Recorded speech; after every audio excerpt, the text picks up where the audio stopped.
There we go. Hello, everyone. It looks like we're live. Maybe. Yeah. It says we are, but I don't trust it. I can Okay. let you know when it shows up on YouTube. It just showed up on mine. So hello. Sorry. I have nerves about it never showing up and us like all introducing ourselves and it's like, oh, we have to restart. Welcome to the Romacncelandia Monthly Mini surprise party. I don't know I was like, I don't even know what to call this. It's the mess. Welcome to the mess. Because that's really what it is. I have four amazing friends joining me, and we're all going to. Three of us are going to process our feelings, and I feel like Jess is just gonna have a lot of commentary. She's like, if her she was like, bye. Commentary who, but yeah, we're gonna go through that. If you guys want to go around and introduce yourselves, in case people somehow don't know who you are. Sure. Hi, I'm Bethany from Beautifully Bookish Bethany, and I was a judge for the Vivian. I have a vlog where I documented the whole thing, and it's like an hour and a half long. So that was exciting. Yeah. I mean, yeah. I'll say things about the judging process later. I was like, save it.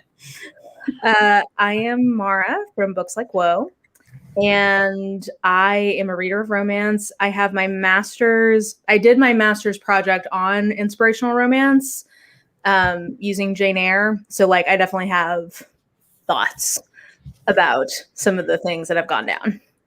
I feel like you're going to have the, like, very put together thoughts for the group because, like, I basically, I don't have a therapy appointment for a couple of weeks. So you guys are my interim processing of like, I finally have language as to how my thesis like helped me deconstruct out of evangelicalism. Yeah. Yeah. And it's hard because like, this is definitely something like, Mara, as you said, it's hard because you don't have people necessarily talk about this within your life. Like most people we know are not going to be like, yes, let's sit down and process the Vivians for 50 minutes or an hour or however long this takes. And it's fine. Jess, do you want to introduce yourself? Hi, I'm Jess Owens. I have unreliable internet. And, I'm here because I'm nosy. I talk about books on my channel, some tea. So you read some romance. Yeah, I read some romance. And I follow Courtney Milan. So as we all should. She's been tweeting. So I was like, let me in. I mean, it's it's messy. It's so messy. It is. So I figured, yeah, exactly. That's how I feel. Like we have no one to share this with, but we can all share. Like Bethany and I were chatting, and when this was like going down, like, oh my God, did you see this? Did you see that? And then I was like, let's just do the live. Yeah. Like, I was like, I feel like let's do the live and we'll go from there because it is so much. There's a lot to talk about. There was I kept seeing like, did you see this on Twitter? Did you see this thing? I feel like Nazigate should have taught us a big lesson. Again, Nazigate was happening while I was writing my thesis. So it was like a part of the process. That's amazing. So I did prepare a beautiful PowerPoint deck with a timeline for us to share. Oh, do we want to go through as good as the Vivians? No, it won't because I did not add images. But I did do some animations for you. I couldn't listen. The former creative in me could not handle the thought. Okay. Yeah, I was already like cringing at using slides. It's fine. I can handle it. But I was just like, oh God, I should be in InDesign, like building a full. You're a prepared queen and we love it. Yeah. It killed me a little on the inside. So here we go. Welcome to the mess, everyone. Welcome to the mess. There's one of your fun transitions. And then we got our timeline. So I felt like this was a good grounding point because like not everyone's going to know what happened. Yep. And a lot has happened since 2019. So because this doesn't even have like the Courtney Milan of it all reference. I had to stop somewhere, right? Like I was like, we can only go so far. So in 2020, the readers were canceled because of complaints around how the judging was set up and it wasn't done well to prevent biases and all that fun stuff. And before 2019, which is the last year they had the Ritas, no Black woman had ever won the award before Kennedy Ryan. Even though we should, for anyone who doesn't know, the RWA, the Romance Writers, like was created by a Black woman. Yep. Mm-hmm. Who is alive? Vivian Stevens is alive. Yeah, so that was a wild year in which 3 different women of color won the Ritas. I keep wanting to call it the Vivians, the Ritas. So it was the first time. I do believe Beverly Jenkins and Britta Jackson both won Nora Robert Lifetime Awards, but they never specifically won the Rita. So they cancel it. This is when Damon Suede was in as the president of the RWA, and there's a lot of mess over there. A lot of mess. More mess than we can get into, I feel like, because it's old mess. It's not fun new mess. And then in February this year, they announced the Vivians, and lovely Bethany over here signed up to judge, and they didn't charge entrance. I was so hopeful that it would be, I could be part of a positive change. I warned, and I will say this. I warned her. I said, don't do it. I have to learn things for myself sometimes. I understand that, but I didn't have to do things the hard way. Heed my warnings, y'all. Oh man. Heed my warnings. I was not wrong. I was like, I don't know if I would. You were wrong. It was free to enter this year. And they changed the rubric. They also changed was it just inspirational before? Was that the category? Does anybody remember? This is a category I pay no attention to. I think it used to be called Christian romance or religion or something. Yeah. Yeah, so it used to be called Christian romance. So they changed it now to religious romance with religious elements, I think. Or yes. Yeah, something like that. Again, not my genre, not my social. Like I'm like boop, other direction. Literally, like if you could watch me like swerve away from that section in a bookstore, you'd be like, "Oh wow, she's not joking." It's not my thing. So on the 15th of April, they announced the finalists, and Twitter blew up that At Love's Command made it. Yeah. And then I did my live where I went through all of them, and I think through the chat, most of us knew about 5 books. So Izzy, why was everyone so upset that At Love's Command was a finalist? Oh, Lord. Is it white supremacy, perhaps? And this delightful thing we call Christian fiction, because we should redeem. I mean, I don't know if I'm qualified to talk about this. I did get yelled at on Goodreads this week for writing a negative review on that book. So he did commit genocide. Sorry. Yeah. He committed genocide, which is why I got yelled at. I'm going to call it genocide. I'm 99.9% sure he participated in genocide. I mean, I think like the type of arguments I've seen being made would be the equivalent of like during the Holocaust, if like you were a Nazi soldier like guarding the gates of Auschwitz, but you weren't the one actually. It's like, okay, like I don't really know what kind of distinction you're trying to make here. That's not even true. I read excerpts of the part where this happens.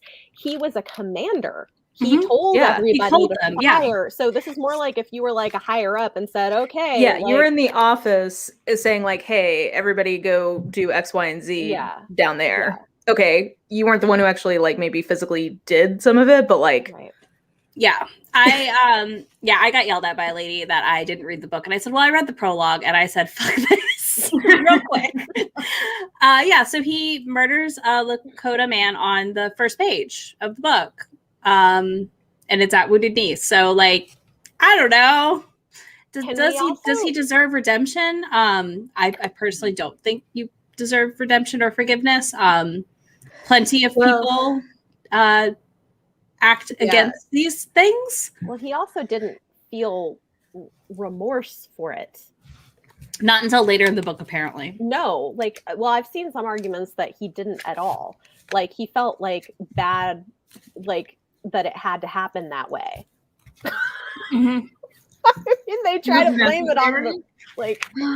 Well, and this is where, like, I don't know if we want to get into it now, but like at some point I would like us to have a conversation about the nature of inspirational romance. Yeah. Absolutely. Because, yeah. I feel like let's finish the timeline real quick. And then I think that's maybe the first combo to have. And then I've got a bunch of screenshots if we want to reference them, basically. Also, I don't know if you have this, but it's worth talking about. I didn't realize this is the first book in a series, and all of the heroes were part of that. Were part of and then command structure. Book 2, I think, has what they call a mulatto woman in the book, I believe, as the love interest. Yeah.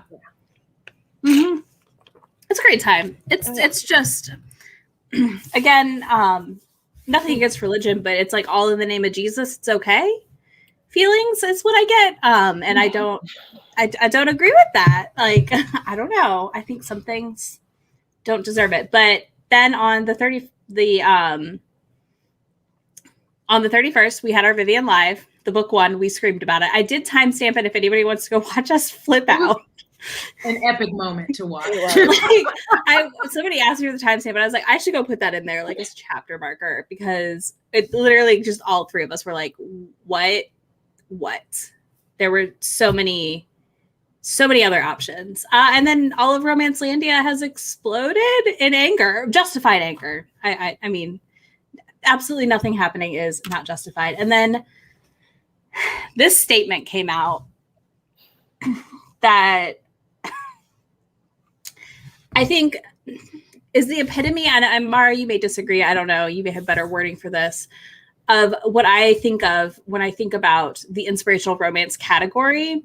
And the foundation of it is the idea that like this redemptive arc is so required, and that character can do pretty much anything. And then by the end of the book, they are redeemed because of God, Jesus, whatever, the Bible. Yes. So one thing, and I know this is not like a fun thing to say, but the reality is what LeCat wrote here is not untrue. Mm-hmm. She is saying out loud a very, a part of inspirational romance that many of its readers would perceive as one of its strengths, but to people who do not have the same theological beliefs will consider to be repulsive. Oh, yeah.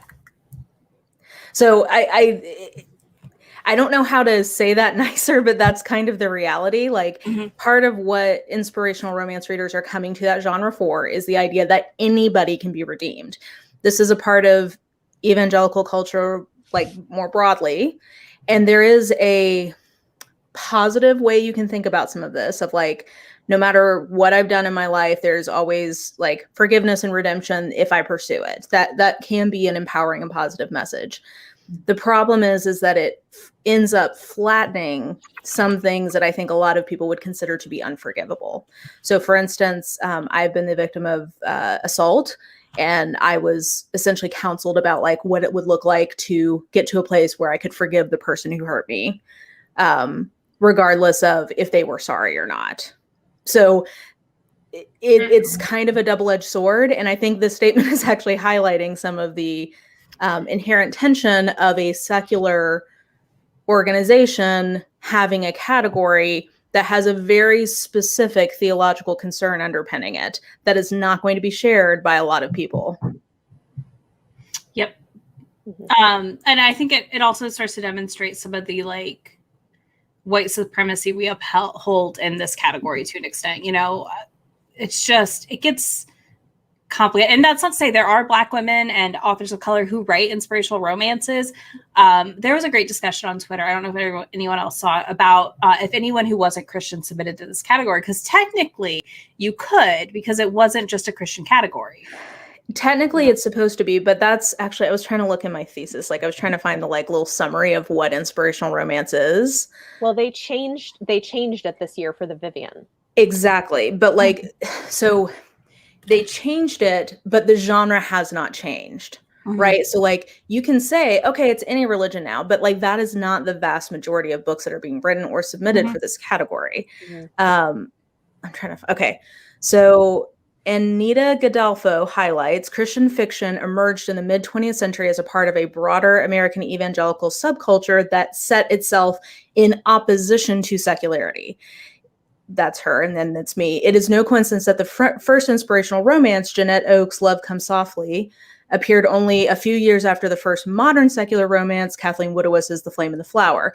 Inspirational romance is a part of the larger Christian fiction culture, which, in Godolpho's words, like Christian nonfiction, is agenda-driven, designed to conform to specific guidelines to ensure orthodoxy, specific prescriptive fiction that is written to promote the values of conservative Christians. Like, that's where that whole genre comes from. Which you can, if you like that, that's a good thing. But I'm just saying, like, I think that you have to be clear-eyed about where the roots of this are. Well, and that's the thing. And also, I think, obviously most inspirational romances are pretty closed door, pretty, like, chaste. And a Jewish romance may not feature the same thing as, that category would expect. So would those readers then judge that book unfairly because of those all those items? Fun times. Isabella asked if we know if Luquette actually wrote this statement. I would assume so. This is all volunteer time. No one is really paid in the RWA as far as on the board. Only people that work out of the Houston office for the RWA are paid, but like anyone on the board and stuff, it's all volunteer hours. It is not paid. So I saw some stuff on Twitter. I don't like that allegedly she released this before talking to the rest of the board. Whether that is the case. Yeah. And then Miss WOC Reader also brings up the point that she is known to block anyone who disagrees with her. Well, so I don't know. I mean, obviously, like, I can't really go ask her the question. So, I mean, I'm not blocked, but I just would assume that I wouldn't get an answer and I would just be blocked. So, yeah. But I think, again, you might not like it, but she wasn't necessarily wrong in what she was saying. Like, traditionally, that is what that genre has been. And part of the problem comes in that there's also a conflation of all sin as being equal. So like you lying about if your friend asks you if she looks bad in this color is the same in like the spiritual economy as somebody committing genocide. In terms of like not necessarily consequence, but in terms of severity or forgivableness, they are all the same. Although ironically, that's in theory, allegedly, but if you're gay. If you're gay, or if you are, or if you're like a woman who has sex without being married, like, you will be shunned, but whatever. Like in principle, part of the problem and how these romances come to be is that there is this feeling of like even a Nazi can come and find the redeeming love of Jesus, and it's like, which okay. Well, and that's the thing is like maybe, but like that doesn't mean that you need that in a romance, like, and not taking into consideration like the harm that you're doing to a community when you write a romance where the hero like was responsible for genocide of indigenous people, like you're hurting people. Well, you're writing a story that is not well handled in the genre that it's in. But the problem is that Christian evangelical subculture, really romance is the only genre that women are widely allowed to write in. And so there's this funneling of all stories into this subgenre of Christian fiction because women don't have the power or like the readership to write in a lot of other genres that are Christian fiction. And there's also this feeling that these books need to have essentially like a devotional element to them. So that redemption arc becomes something really important for it to be like high quality Christian romance, is that it really has to have that like strong theological message in there. This is how I feel. This is my thing. So I don't think that like no one is like worthy of forgiveness in some capacity, but I don't think that we should feature them as a love interest or a hero in a book. No. I don't think that we can demonstrate the remorse needed. And some people don't deserve forgiveness because they never show any growth or remorse from an action. Well, and to be honest, like, I think even if you were going to try to do that in a case like this and do it well, like, there would need to be so much more recognition of what you actually did and like making reparations to the people that you harmed and making real change. The book would have to be like happens. about it, I mean, not that would about have to be him falling in love. Yeah, like that would have to be what the point of the book was, and that is not what this is. This is kind of like a, yeah, I kind of feel bad this went down that way. I wish the Lakota people wouldn't have done this, so we had to do that. Like, yeah, exactly. I wish that they hadn't earned their genocide. Like, no, that would have been that would have been better. Yeah. Yep. Yeah. Are books in this subgenre usually so extreme in the crime or the sin? Not always. It's unusual, but it's certainly not without precedent. See Nazigate 2014. Do you know what I mean? So it's like, I think it's become much more critical in recent years because there are a lot of like frontier romances, so Christian romances. Mm-hmm. One of probably the most famous Christian romance is Redeeming Love. And I know a lot of people love that book, but I have to say, as a survivor of sexual assault, I find that book honestly pretty horrifying, because it's literalizing the story of Hosea, where Hosea marries a sex worker because God told him to, and it's transplanted into the American frontier. And I find some of the things that happen in that book like honestly pretty triggering and traumatizing, but a lot of Christians don't like, a lot of Christian women love that book and like don't read it that way at all. So it's basically about like a sex worker in the American frontier and like her being abused as a child. Yep. So that God can redeem that. I don't know. Like, it gets worse. Because with all this happening, I was like, okay, suddenly, because I made this video like 2 years ago where I vlogged myself going back and rereading some of those Christian romances, including Redeeming Love, actually, that I had read like years and years ago when I was a teenager. And like, it was horrifying. One of the things that's awful about Redeeming Love specifically, which I used to love too, when I read it the first time when I was a teenager, I was like, this is so great and so romantic. But the thing I had forgotten is the guy that she's with, like his brother-in-law sexually assaults her. Yes. And then he's just kind of forgiven and ends up marrying this young virginal sweet girl at the end. Like, and I'm like, no. And the other thing is that because these books are used as devotions by a lot of evangelical women, that is now what a lot of evangelical women think the book of Hosea is about. And so like it gains this like valence of scripture. So that's to me part of why the genre I really struggle with now in retrospect. Like this studying this subgenre, I think, was actually quite instrumental to me getting out of fundamentalism, because it made me realize how much what women are taught is any man can be redeemed no matter what he does to you. Like, it doesn't matter how badly people treat you. They're like, we can put this happy face on it. And so anyway, I think like it's not even just that these books perpetrate horrible things against marginalized people, which they frequently do. Hawk and the Jewel. Did you read that one back in the day? Okay. Like the way it talks about, Lori Wick. The way it talks about like also grooming people in India, children. Yeah. Grooming children. Like it's like horrible to marginalize people, but it's also like teaching women to like, it's reifying all of what I would view as very dangerous messages about sexuality and romance to women. And I get a little meh about people who talk about like romance is teaching women that like men are perfect and whatever. Like, I think that that's a little infantilizing to women, but these books are viewed in that community as having a devotional element to them. So they are viewed as being instructive, not just entertainment. And that's the part that I think is quite dangerous. I want to touch on this really quickly, that I don't think the RWA helps with our other outsiders' opinions on romance, but I will say that the RWA is not in any way actually reflective of the genre. No. If anything, this award shows a massive disconnect between what anyone who reads romance regularly is reading, because very few books that I knew were in the awards. And I would say I read probably the most romance out of all of us here, probably. And I'm very in touch with the community and literally had heard of 5 or 6 books.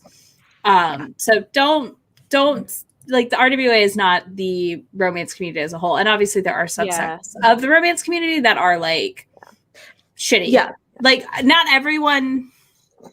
It's like any community. It's like it's just like BookTube, right? Like there are people who are nice, there are people who aren't. The whole thing. It's a whole thing. You know, you're saying there's not nice people on BookTube? I'm sure there are not nice people on BookTube. There are. I've heard things. Tweeted, girl. Oh, man. You know Jess what? and I are real mean. So is the RWA? So the RWA for what is it created for? Like for romance writers? Yes, is it to it's like a professional help them find... organization. It's a professional organization that's supposed to help them be able to like lobby for getting better book deals, for like protection. Like there's a similar organization for sci-fi fantasy writers. It's supposed to be like a professional organization. So I do want to say we should talk about what Ashley says here though too, that like that she thinks there is a difference between Black and white women who write inspirational romance, because I do think she's right about that. I 100% agree with that. I was trying to find her comment in the stream. I will say, so think of them as professional organizations that like will go do a lawsuit for you. So like Dream Spinner Press wasn't paying authors. RWA would have been in the right to go to court for their members to get their payments. But their president was being paid by Dream Spinner still, so they didn't care. I wanted to note that somebody that All the Things book said someone on Twitter read the book, Love's Command, and said the hero wasn't sad for the genocide, but that he also killed women and children. Yeah.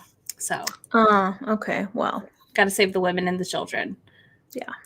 And the RWA also is supposed to like warn you about shady publishers. So like publishers would get on like no-fly lists. So it would be like a warning to the members. Like it has some, in theory, it has some like helpful. It's a repository for publishing information if you want to be an author, basically. Yeah, is what they I also had. Negotiated, I think, with Amazon on the behalf of its members to improve some of the terms for some of the like self-pub stuff. So like it's definitely done. It has been of help to people in the past, I think. No, for sure. And they've done good stuff. Like they went to fight for like Alora's caves. Like there were issues with rights and stuff there. I think back in the early 2000s, they helped. Like they did good. Yeah. Not to say that there still was not systemic racism within that organization back then, because there was. Yeah. There was also a lot of, I've seen talk about the like digital like IndiePub versus TradPub people fighting. It's very weird. It seems like there's a lot of like weird infighting within the RWA that I can never totally follow. Like I think there's a lot of like Facebook groups that are not publicly facing where shit goes down. Yeah. And their forum shit goes down. Yeah. Yeah. I think this is it. It's supposed to be a professional organization, but it's like a cross between a professional organization and a sorority. I mean, I think that's exactly the problem. If it was just purely like an actual nightmare. I mean, like if it was kind of a union, a professional organization, it would be fine. But like, so one of the big critiques has been that some people want this professional organization, this place that has a forum and resources for people to learn and to pick up the information they need to become published. You know, who not to work with, etc. Kind of like some people have lists of agents who are like notoriously bad, maybe to authors of color, etc. And they will share that with their fellow people to like spread the word without like publicly being like, hey, this, you know. Yeah. And then other people are over here like, let's have a social club. I want to rule the roost and have a social club and be like in high school. And it's like, it's a battle of you can't sit with us. Options. You can't sit with us and let us help you get published. Yeah. I totally agree with what Miss WOC reader is saying. Frankly, the only inspirational fiction that I read the entire time I was doing my thesis that was remotely readable was the ones written by Black women, because they do have a very different tone and a different kind of like valence in the way they address spirituality. But that is not like the roots of the genre, and it's not the dominant. It's definitely not the dominant ones rewarded by the RWA, and it's not kind of like the dominant thread. Yeah, of evangelical romances. I will say that is the only Christian fiction I will read, is if it's by an author of color at the end of the day. Yeah, because I refuse. It's just it's not worth the risk. Like, honestly, I want to read Piper Hughley. She's supposed to be really fun. I know. So. I just read my first book by her, and it was good. Like, it definitely has like some threads of like moderately traditional views, but it wasn't extreme at all. And it was much more. I think the forums are back up. I'm 99% sure they're back. They just can't get out of their own way, can they? And the published authors network stuff was really bad. Yeah, apparently that's like a whole ass mess. Yeah. And I think this is where it comes down to. A lot of the white women writing the religious fiction are evangelicals, and again, are upholding white supremacy at the end of the day. And they don't care. Yeah. You know? I mean, I do think me going back and rereading it was like a piece of my journey of deconstructing out of evangelicalism. So like it's that makes sense. Interesting. Yeah. Yeah. All right. Where should we go from here? I guess, do we want to, let's see, what do I got? So I have one author that released a statement. Do we know of any other authors? I only have one that I saw that returned their award. That's an author. I think I saw two. I know Louisa Cornwall, was that her? The one who had the Echo, who we loved. Yeah. Yes. I don't know if she actually gave hers back or not, but she was very vocally on Twitter talking about like, yes. I can't remember if she actually gave hers back, but she is half Native American, and so she was like very I think she upset. might have, and then I think Sarah Whitney was the one. So this is Sarah Whitney's statement that she was giving back her award, why she decided to remain, but is now leaving. Pretty much, a lot of people apparently stayed because they were trying to not let the racist win. Yeah.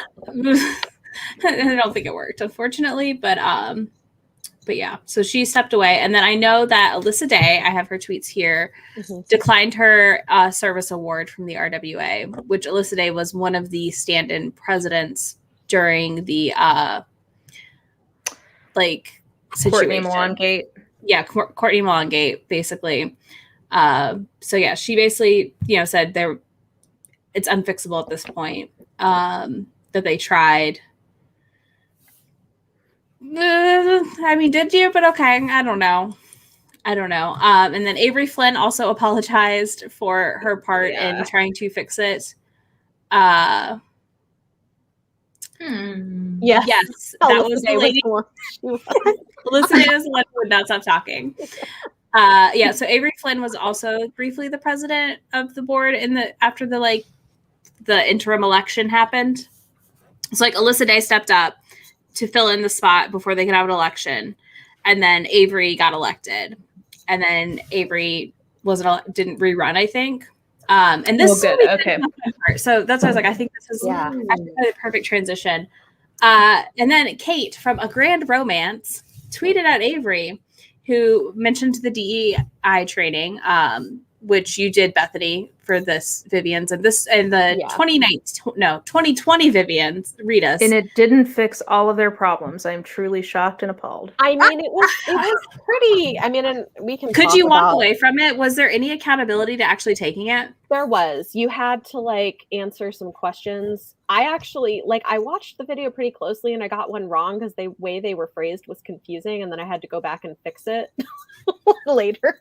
You had to get them all right, but it was 5 questions, and I mean, it wasn't. It was very basic, I guess. Perfunctory.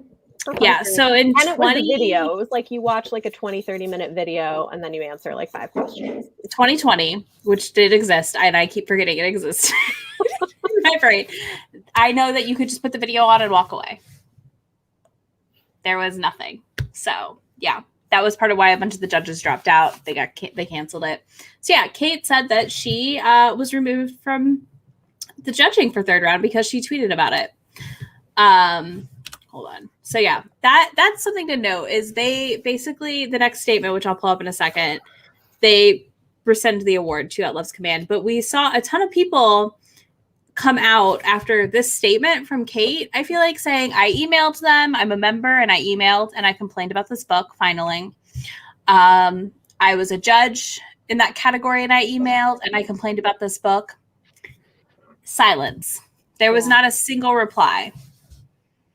Yeah. Which just is, I don't know if anything is more like on brand with the RWA than not replying and pretending it didn't exist. I remember seeing something about this like a few months ago on Twitter. And and I was like, oh, that's weird. And then, you know, I was like, oh, it's still in the process. So then when I was watching your live stream, I was like, this made it. Mm-hmm. She won. She won. So yeah. I think that this statement is the most RWA thing ever, which is like you're loud, you're strong and wrong, and then when you get backlash, you try frantically to backpedal to try to make it better. But in the course, expose yourself to legal liability. Oh my God. Yep. This is basically Courtney Milan Gate all over again. Yeah. So they said we're gonna rescind the award. But the best part is in no point in any of the judging stuff, like when you entered your book, was there an agreement about them being able to rescind your award, remove your book from the running for not aligning with their values. And I just love that they're like, in the first statement, they're like, we're going to do our research here. We're going to go investigate. And then like literally like a day later, not even, they're like, oh, hey, we're taking that back. We're taking that back. That's no longer yours. This is so how do they, so I know you were a judge, Bethany, but for the initial ones that are submitted, how did they make it to the final rounds? Is it the RWA board or just like people who are members who read them? No, it's the judge. So I think the way it worked is every book had to be assigned to at least three judges. And so the thing goes in 3 rounds. So the first round is like you just read the prologue in chapter 1, and it's basically kind of a bare bones like, are there a lot of grammatical mistakes? Is this just outrageously bad? And they drop those. But like that's pretty much all you're checking for with round 1. Round 2, judges read the whole manuscript, and at least 3 judges read it, and then you judge it on like a set of like a whole rubric, and the highest ones make it into the finals. I do think it's interesting. None of the books that I judged in round 2 made it into the final round. Which I don't know, but I suspect that possibly it could be because the ones that I thought were the best were like also the most progressive, and maybe that was an issue for people. I don't know. Yeah, probably. Well, because we should know the judges are not RWA members necessarily. Bethany's not an RWA member. So like this could be like readers of romance. Mm-hmm. You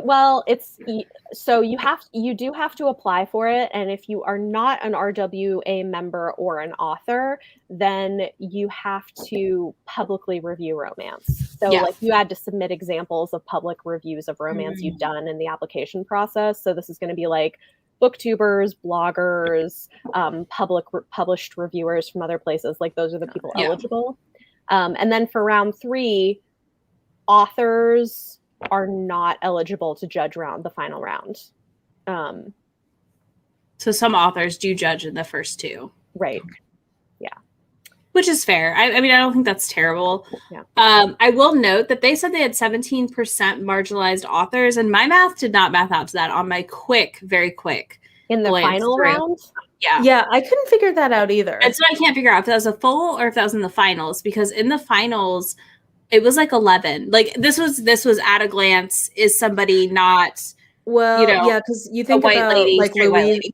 Yeah, Louisa, I wouldn't have necessarily known she had some kind of indigenous heritage. So there may be some people that they're including who we don't necessarily have a way to right. They also could include like a disabled author in that. Yeah, exactly. So like I did like quick peruse, obviously, of anyone underrepresented. Again, basically meaning anyone who's not white and like in their bio specifically states something about their identity.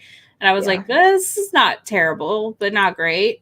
So after the statement, they had a town hall. I forgot about this. Although, hold on. All right.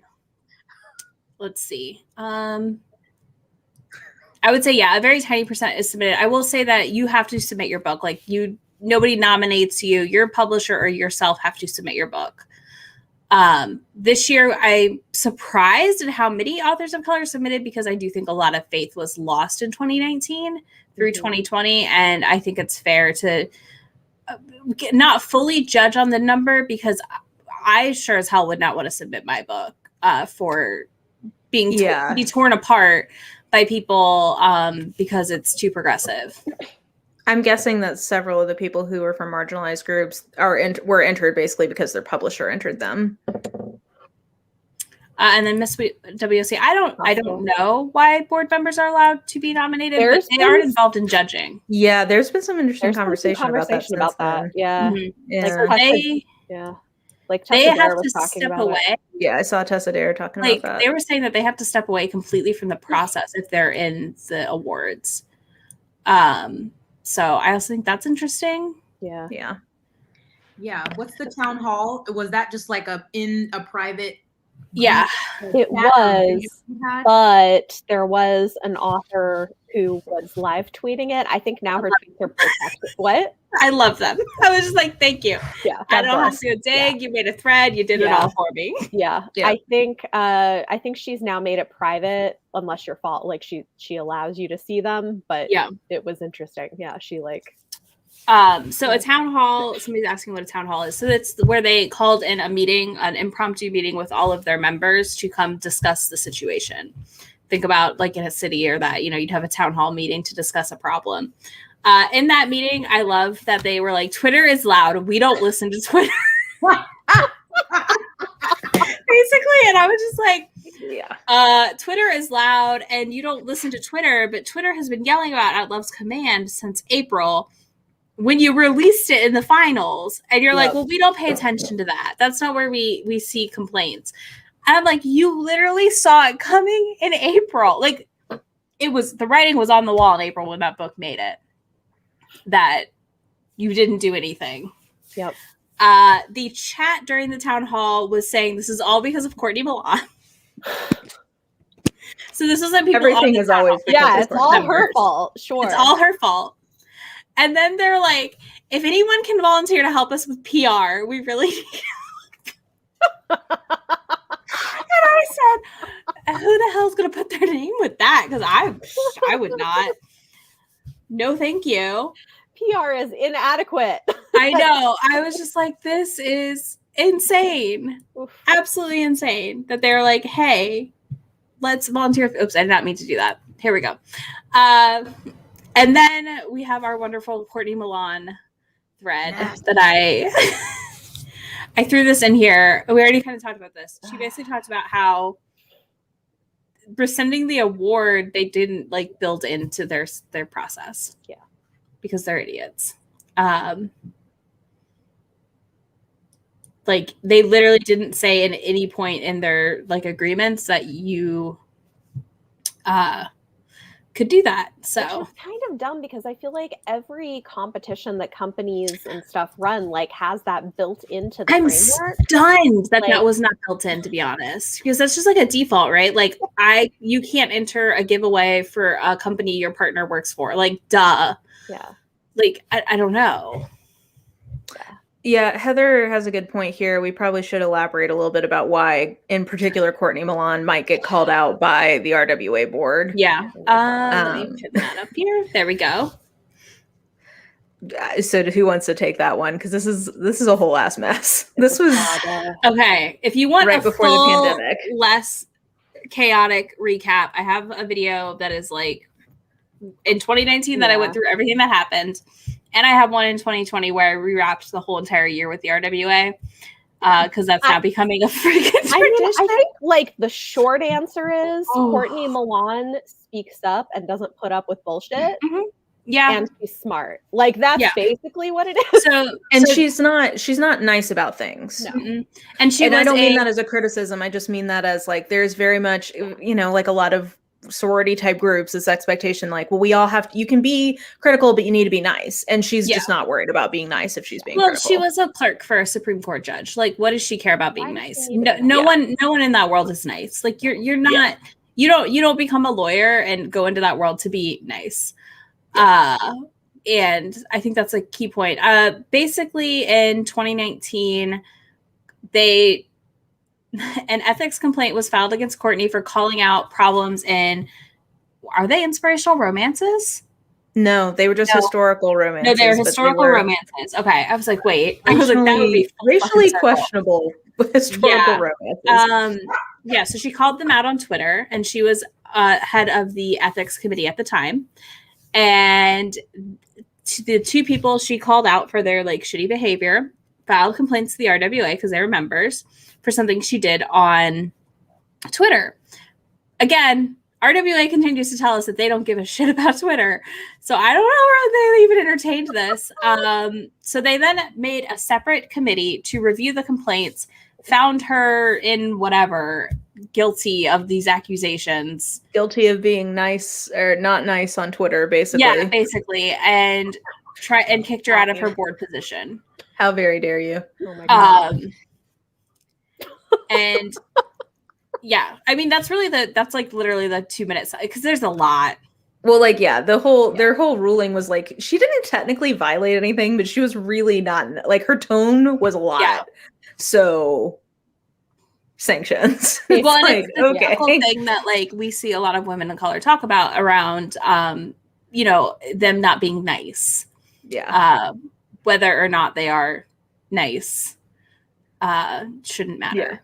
And it was over Christmas. Exactly. Yeah, it was like they sent it to her on like Christmas Eve because I think they thought that would make her be quiet. Yeah. So this was right before the pandemic started, but this was like a 2-month long saga. I literally spent wild. Where like how many people quit in the end? So many. I don't even know. Because it snowballed like all these other things that got surfaced from it of like, oh, people who tried to make ethics complaints because people were being homophobic to them. Those ethics complaints didn't go anywhere. But when Courtney Milan is not being nice to somebody because they published, you know, a racially questionable historical, she gets sanctioned. Like, it just brought up all these. You see where their priorities are. It's unsurprising to an extent. Obviously, like, it's heartbreaking because, like, at that time, we did have an extremely diverse board for the RWA. It seemed to be moving in a good direction, and then it just went straight down. And it does come down to the same thing where a professional group, or do they want to be like a social club sorority? Yeah. I was like, you know, they're trying, maybe it'll get better. And like, I think I applied to be a judge in like, I don't know, November of, I want to say it was around like November of, what year is it? 2020, November of 2020. Because I was like, well, I like this idea, maybe. And also I felt like, okay, like also the only way things are going to get better is if they have judges who read diverse romance and will judge things appropriately, which I do, which is why I applied. And then lo and behold, like I read 20 books for them, and, you know, 2 of them were by Black women. None of them were queer. I'm like, okay. Yeah. Exactly. 100% this. It was a masterclass. I did a whole rant video about it. Jess, did you do a recap of this one for Book Community? Because I know Izzy did a recap in Romance Monthly.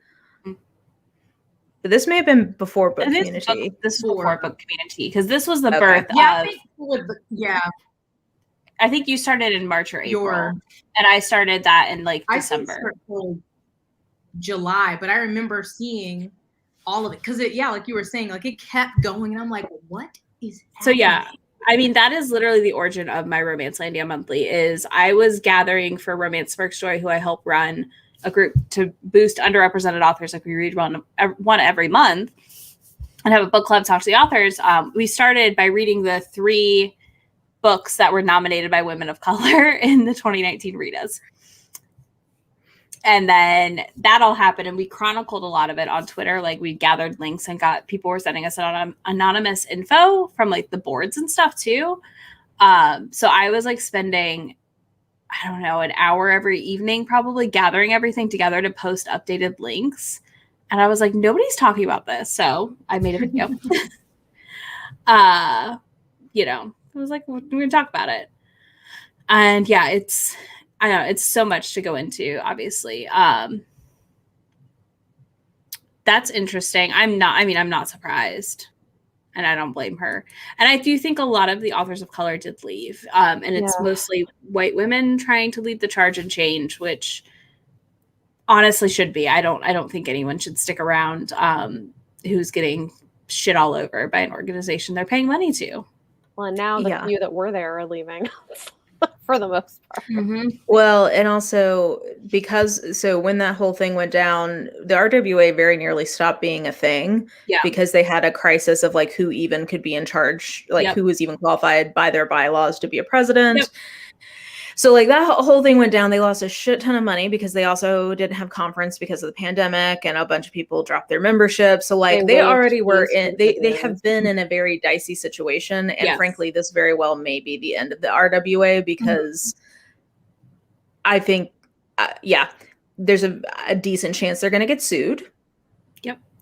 And even if they are not sued, I think the number of people who are dropping their memberships and the number of people who are willing to come to a conference may make it so that they're no longer a going concern. At a minimum, maximally, though, I think that they have lost a lot of their industry prestige. So they can't, I think, advocate effectively. So like the professional parts of their organization, I think they have neither the funding nor the reputation to successfully carry out. And I want to say, yes, they did actually call people on a Nazi in their complaint, I'm pretty sure. Yes, I forgot about that completely. And as soon as Danny said that, I was like, oh yeah, that's right. That's right. Yeah, they surely did. Jess, you've always been nosy, so that's confirmed. Yes. That's and then so Vivian Stevens, the reason they named the award the VIvians this time is it's after one of the founders of the RWA, which is Vivian Stevens, who they have categorically erased from the organization, a Black woman. And it's a fucking disaster. And there's I linked to articles in the last Romacncelandia Monthly about Vivian if you want to go learn more about her. She's definitely worth your time to learn about. Yeah. I don't know. I don't know how much she knows, to be honest, at this point. She's 88 years old. I would, you know what I want for her? I want her to not know a damn thing about it and just have moved on in her life. Because she was already ousted from the organization before this. Like, at one point. So, like, I don't know that full story. I think that happened in the 90s, but they kind of just ignored her that she even existed. Yeah. Well, and then I love how they're like, we're going to send all the books of the inaugural award to Vivian. And I'm like, oh, are you? I remember when that happened. We were all like, ooh. Yeah, they were going to send her the racist book. Of course they were. Yeah. They have no care. They have no thought, y'all. Come on. They're going to send her this package of books with one. They'll just send her the PDFs. Yeah, they'll just send her PDFs like they did all the judges. It's fine. Yeah, exactly. It's fine. That's what we got. I just think, I don't know. I don't see how they come back from this. I don't either.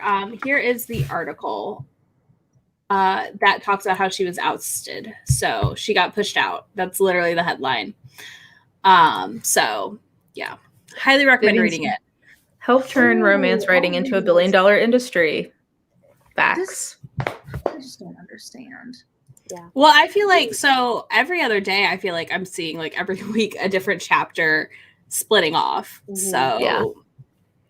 Well, and I saw some interesting conversation on Twitter, like from authors who quit in the last couple of years because of shenanigans, basically talking about how they don't miss it really at all because they can still get the kind of collegiality that they want from online community. Yeah.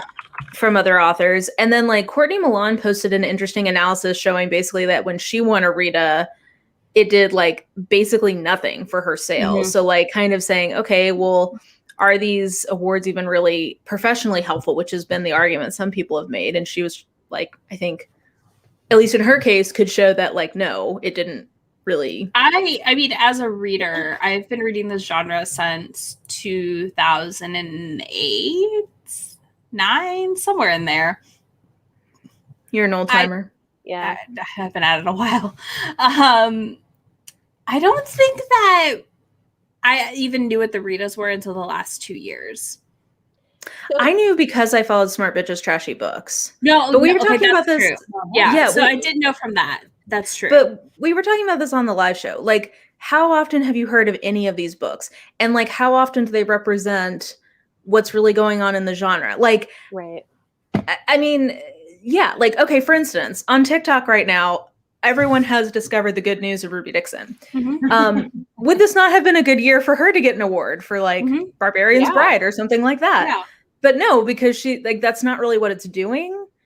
Like, well, yeah. I mean, it's interesting because I think it's like the comparison is versus something like, say, the Hugos, right? Which is for science fiction and fantasy. And you think about the difference in like the way that books are nominated for the Hugos is very different. The prestige, the judging process. So like, yes, it would be great to have something akin to the Hugos for romance, but this certainly isn't it. And like part of that, I think, is that the process sucks. Yeah. Man, honestly. Understatement. Yeah. Yeah, it's why do you think, because I was watching your live stream and I hadn't heard of a lot of those, and I know you didn't, that bigger names, is it because they don't get nominated and that they have to nominate themselves? Or they just are like, so nobody nominates them. Either you put your book in yourself, you submit, or your publisher or your publisher does. And usually you have to pay a fee, but they waived the fee for the first year. So it's not like as opposed to like, I think the Hugos, it's like members, and readers can become members if they pay like a dues thing or whatever. So there's like a wider organization. So readers and like reviewers and stuff can join the Hugos, and anybody who is a member can nominate and vote. On like winners. Which, I mean, the Hugos have also had issues, as we know. Yeah, I mean, they're not perfect, obviously. Comparatively speaking, like, I'm just saying. Well, and actually, Danielle has a good point here. The Romantic Times Awards used to be a big deal, but then that magazine went under. So that used to be like more prestigious. Yeah. And I remember when that magazine went under, there was a discussion of like, oh, well, really now all we have at the time were the Ritas. So like, these aren't great either. So we don't really have like a romance, you know, because like part of the niche this is filling is like, for instance, like the Goodreads romance best book of the year hardly ever is actually like really a romance. So like that doesn't do it. They're not going to, you know, get end of the year prizes. There's just really no prestigious. Well, like every other genre kind of has one, but we continue to like struggle to establish one. Like the Edgars or the Hugos or like, there's a lot of ones in other genres, but I mean, I think Beth makes a good point. She's been reading romance since 1971. 1791. Wow. My numbers there. Beth, you ain't that old. Don't let her do you like that. She's not. But it's true. Like the Hugos and Nebulas are things that will actually make people buy a book. You know, like even if they have their problems. So I mean, I do think. I mean, I'm sure there was a time, perhaps, when it was slightly more of a thing. But I don't. It's weird. I do think we're kind of watching the death knell of the RWA. Like, I will be surprised if they're still here in a year, because there's no way they're not broke right now. Like, they have. Like, how do they pay? I don't see how they keep the lights on. Yeah, I don't know. I really don't know. And I mean, especially because like conventions aren't happening yet, really, and I don't know. I mean, I don't know. Well, and Courtney Milan pointed out that they have contracts for future convention venues probably through at least 2023. And like, how the fuck are they going to pay for those? Ooh. Well, especially because there have been, at least last time, I know there were some publishers pulling out of even wanting to be involved. Yeah. So, no, it's bad. Well, and Courtney, I know, tweeted too, talking about how being on the board is an unpaid position. And it's a lot of work. And so part of the issue too, historically, has been that like, I mean, honestly, like if the people who can afford to be on the board are people who are already pretty privileged because they can they're okay with not pushing books out and doing this much unpaid work. Yeah, a lot of the people on the board previously I've noticed were unpublished authors, potentially, and things like that too. Yeah. And because it's literally unpaid time. Yeah. I don't know. Just got mad and bounced. I know. Wait, hold on. Here it is. This one. I was not trying to click on Heather's yet. But yeah, I think contests to an extent can be a resume filler for writers. I can see that to an extent. Oh no, her power went out. Jess's power went out. Power went out. Oh no. No. Wow. It said no more for you. Yeah, and that's just it. I don't go to the RWA for books. I get so many book recs on Twitter and TikTok now and Goodreads and BookTube. Like, I'm looking at what my friends are reading and like going from there. Yeah. I mean, and I guess that's the thing. Like, there were a couple of books that I really loved that I read that I probably never would have picked up, but also there were a lot of more really terrible books. Yeah, and it's so bad. It's so bad. I don't know what else. I don't know if you or people had questions about like the judging process. Like, I've talked a little bit about that, but. Oh yeah, her power company is trying to silence her. You're right, Mara. Yeah, said, absolutely not. No more. She's on the base, so I feel like it's maybe government censorship. I don't know. Like, this might be could be a lot. Yeah, I don't know. I think people are right to be mad. I think an easy solution to this would have been to just not include an inspirational romance category anymore, because that is going to continue to be an issue. Yeah. I don't see a way that's really, until that genre changes, I don't see that stopping being an issue. So I think it probably would have been prudent for them to eliminate that category, and even just like make it potentially the way that they have like erotic romance as a category, maybe make sweet romance as a category, which would be, sexless romance. Yeah. Izzy, I know you and I can't comprehend that life, but some people like that. And the thing is, there are traditional publishers publishing some of that stuff. Like, this could be things that are just closed door. I mean, like, I occasionally do enjoy a chase one. Yeah, like Vanessa Riley writes closed door stuff. And some of Lucy Parker's are closed door. There used to be an entire. Is there still that Harlequin line that's purely sweet romance? Yeah, it's not love inspired. Oh, it's not that one. There used to be a different one that was specifically not religious at all, but it was just like closed door romance. I don't think so. I think now love inspired is kind of all of it. Like, I think they merged those two lines, like, because I think they used to have like. Yeah, I think they love condensing. Yeah. They're like, let's just slam this together and go. And see it like. I think that would make a lot more sense. I mean, if you're gonna have erotic romance, then that to me that makes sense as like a counterpart. Or like I feel like it's gotta be like chaste or closed door though, because like sweet, like I've read some filthy romances that are very sweet. Well, that used to be. I don't know if they use that as much, but that used to be like the lingo for chaste or closed door romance was sweet romance. Here we go. Like you see that on. Yeah, that sounds right. Okay. Let's see. Heather has a judging question for you, Bethany.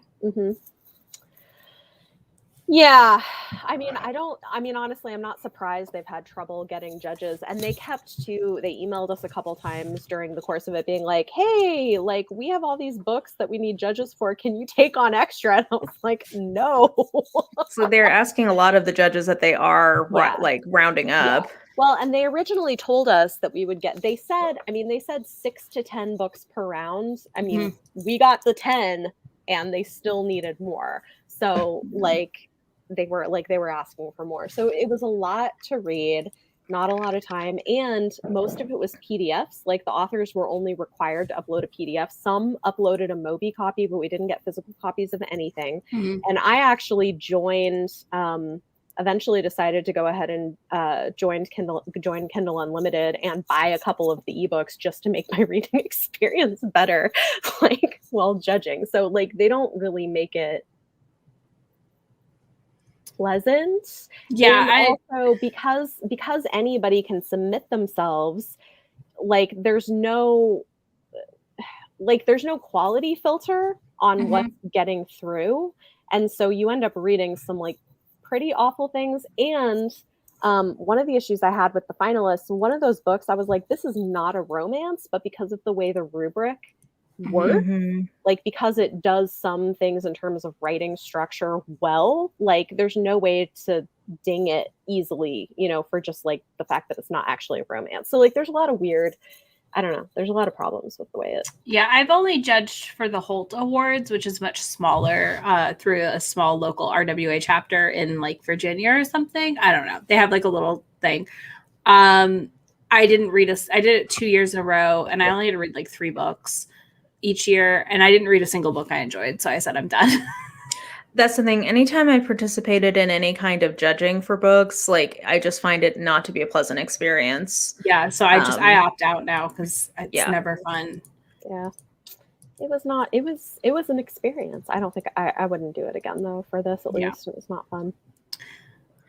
Jess was asking. Let's see here. I was trying to find it. Okay, here we go. Good questions here. I know. I was like, I keep losing. Chat's moving, and it's like, no, hold on. All right, so Jess wants us to. What would be the best way to set up for an RWA that actually works? I saw Courtney Milan tweet about this at one point, and I think she's probably right. Is that having it be more of a straight up professional organization that's more bare bones and not a social thing? Yeah, would make the most sense. I agree. I think if you made it closer to like really like a writers union. A romance writers union rather than I think that's probably that's the only solution, to be honest. No awards, nothing, pay just people. keep it very like even if it's not a lot, like pay people for being a part of helping it run. Because that would make it more feasible for having a diverse group of people involved in like sitting on the board and like making sure things are coming together. Like I think that would be. I also wonder, like in the age of social media, I don't know. This is like, I guess maybe an issue for unions or like associations writ large. But like when Courtney got in trouble last year, or I guess at the end of 2019, it did raise just some interesting questions about like how can, like, to the degree to which associations or groups can monitor people's speech. And that goes both ways. Like, you know, as much as like I don't want like I don't agree with a lot of the speech that has gone on from people in the RWA, in some level I'm like, well, should they be punished? Like I think it raises some hard questions about like somebody who's making like maybe not outright slurs but is saying things that are racially loaded and unkind. Should they be able to be sent? Like, I think that gets difficult to try to adjudicate for a membership. So like, I don't know. Like, I think those will continue to be issues kind of. And I think those are issues in every organization to an extent, right? Yeah. I want to say too, I think something we have to consider when we talk about the prestige of the Rita and any of the romance awards is it's romance, and it is constantly a genre that is fighting against patriarchy, basically, and saying like, not that every book is inherently feminist, but when people think of romance, it is with a sneer and with a judgment. So putting an award on a romance book doesn't mean anything to a lot of those people. Yeah. Hold on. I saw another question. Oh my gosh. Music snob. Snaps for that. Unpaid labor is at the heart of a lot of problematic organizations. Absolutely. Especially now that we're talking about inspirational romance, that definitely is an issue in churches as well. Yes, it really is. Let's see. Yeah. I'm not surprised. It is a very popular subset of romance. Yeah. And they definitely would not match it with a progressive category. Somebody was asking too if there are here it is. That was the next one I was trying to find. Yeah. There are other things like that. I don't know about, I mean, okay, this is not specifically inspirational, but like what was the Rosie Dannon book? The Intimacy experiment. The intimacy experiment. Like that was great. I mean, it's a steamy romance, but they're Jewish, and it does have like some spiritual themes in it for like with Jewish beliefs, and I thought it was great. Or I think it was Matzo Ball Surprise I read last year. That was about, was it Yom Kippur? Instead of like a Christmas romance where you're having like a fake date coming home with you, it was bringing someone home for... I haven't read it yet. Miracles and Menorahs is another one. I'm trying to. There are a number of Jewish romances, and a lot of Jewish authors have pointed this out on Twitter. It is very telling that when Lequette was talking about inspirational romance, she defined it as a book having a redemption arc, and that has traditionally been how inspirational romance has been defined because it has been so tied to white evangelicalism. Yes. But if you're wanting to make it more broadly like religious, then it can't just be a redemption arc because not all religions have that as a part of their theological beliefs. I have an arc of a book coming out in September called The Matzo Ball by Jean Meltzer, which is a Hanukkah romance. And then I mean, this is more YA, I guess, but S.K. Ali writes YA Muslim romance. If you want an anthology, now I'm friends with the editor of this anthology, the person who assembles it, but last year's came out, and I think the books are being pulled out separate soon if they haven't already, but the next year's is coming out soon. It's called Love All Year, and they do all non-Christian holidays basically. So people submit and they do, I don't remember how many, they do however many books. They've got so like each year they've done different ones, but like anyone can submit for different non-Christian holidays and have those in the book. So they did like Black Love Day and some other stuff. I read some stories ahead for the second anthology to help like select, but I am friends with them. So caveat there on that rec, but it is a good way to taste, like get a little nibble of some authors that are like writing, outside of the Christian view. I like what Jess said too. And this is like, honestly, what I would be looking for in any kind of religious-based romance, which is that the intimacy experiment was sex positive and it talked about being inclusive within religion instead of being exclusive. But that being said, I mean, I identify basically as a Christian agnostic at this point. So that's not what people who are confessing within evangelicalism are going to want. But for me as a reader, if I was going to pick up something that has religious themes, that's what I would want. Same. I mean, I found the religious themes of it to be really compelling. And I mean, like I'm a progressive Christian, but like and the thing is too, is like, I don't mind reading stuff that's closed door. I get iffy when it's that and has heavy religious themes. Like those tend to be a little like, I can go a little further than I think Mara can with like reading some of that, but like I think it's you're also aware. I think when you just go and read only that and you're not putting any thought into it, oftentimes I think you just start running into the whole upholding white supremacy situation in evangelical churches. I don't know how the RWA conference is. I've never been, so. Yeah, I don't know. I've heard mixed reviews. Yeah, same. The Music Snob.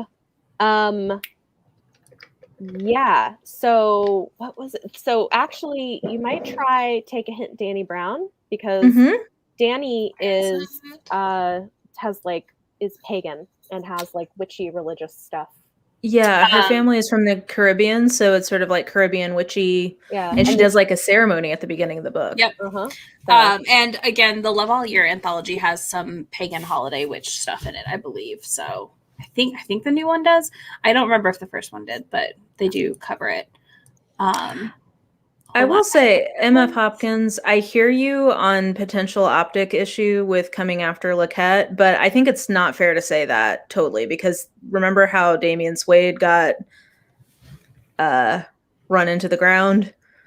Rightfully so, in my opinion. But I think, I definitely think that it's a good dynamic to be aware of, because like there is traditionally this like dogpiling on women of color for like anything that they do wrong. But I also think treating Lequette like she's had no part in some of the back and forth there is probably not fair.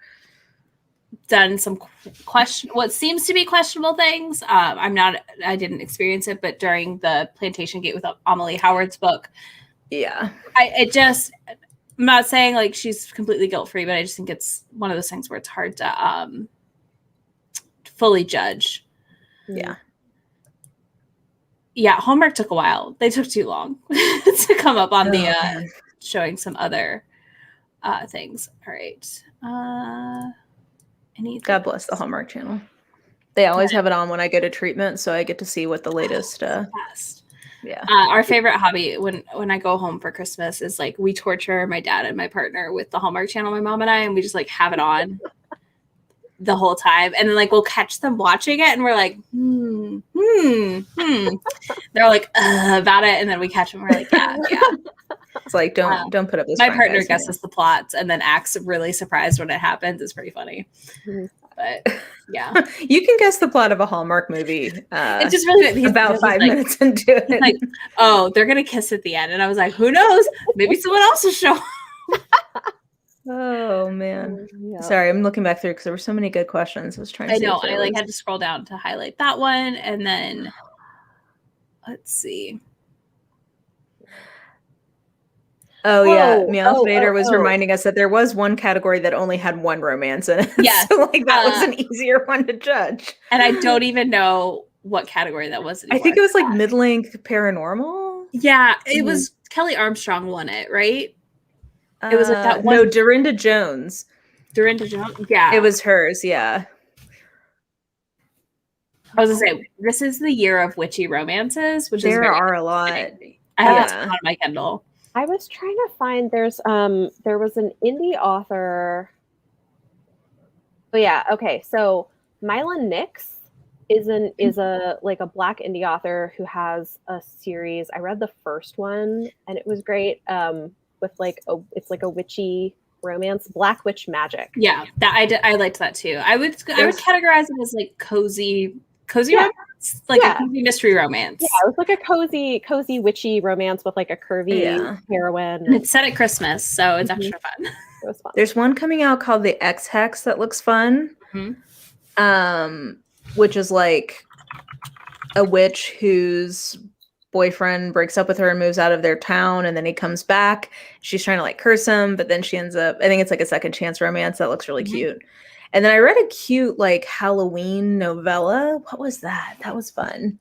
And then there's Payback's a Witch by Lana Harper. I have like such a big list of witch romances right now. I have quite a few on my Kindle too. I got arcs of some. And I like that they're not like paranormal necessarily, which is fun. Though the one I read, the novella I read was like they're like supposed to be trying to kill each other.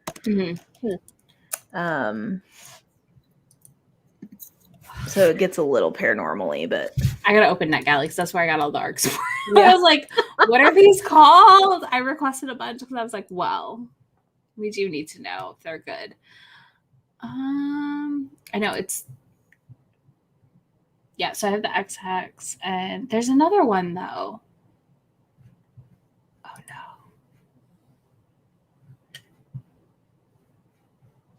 Oh, did you guys see they just announced the next Disney retelling romance book? No, what they did? Is it Tiana? No. So Jasmine Guillory is doing Beauty and the Beast. Oh. I don't like her that much. I'm hit and miss with her, but I haven't liked things she has said. Yeah, that too. That's part of and the that problem. has made me I've not picked something up from her. Not that I never would, but it's made me like put it off. The Wedding Date and the second one, and then I listened to Danielle, if she's still here, her podcast Black Chicklet. They did a whole podcast on the wedding. The Wedding Date or whatever. And then I was just like, wow, okay, I have issues. I was like, these are things I didn't think about. And then I was like, I can't find the one I was looking for. Yeah, exactly. But Jasmine Guillory basically Jess coming in with the tea. She's like, wait, what? She's basically attempted to claim to be like the first / most prolific Black author. Romance, yeah. In romance, not in all books, obviously in romance. Mm-hmm, yeah. She kind of tries to be pick me, it feels like a little bit. Yeah. Witch Please is the other one that I'm really excited about. That looks cute. Yeah, I have read like 4 books from her, and I've been hit and miss with like I really liked one of them, really disliked one of them, liked one okay. I don't know. It's been mixed experience. Bethany read If the Shoe Fits, and I have it sitting on my Kindle. Good. I love it. Who wrote that? Julie Murphy. It's her first adult. It's closed door, but it's really fun. This is what I wanted from One to Watch. So like, I remember you saying that. Yeah, it's basically like modern Cinderella meets The Bachelor, with a plus size heroine. It was so good. Like the fat rep was great. I really liked the romance. I like the Bachelor show style elements.